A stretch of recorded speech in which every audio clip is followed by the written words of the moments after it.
சேலத்தில் கைது செய்யப்பட்ட சமூக ஆர்வலர் பியூஷ் மனுஷுக்கு நிபந்தனை ஜாமீன் வழங்கப்பட்டுள்ளது.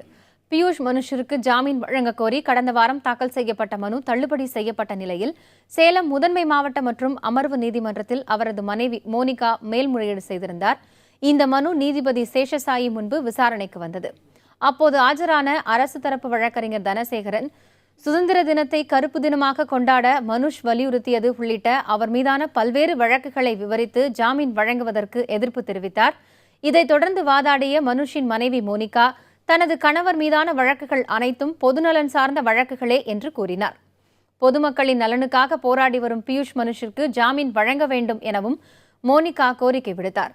இறுதியில் மனுஷுக்கு ஜாமீன் வழங்கிய நீதிபதி சேலம் குற்றவியல் நடுவர் நீதிமன்றத்தில் நேரில் ஆஜராகி 3 வாரங்களுக்கு நாள்தோறும் கையெழுத்திட வேண்டும் எனவும் உத்தரவிட்டார்.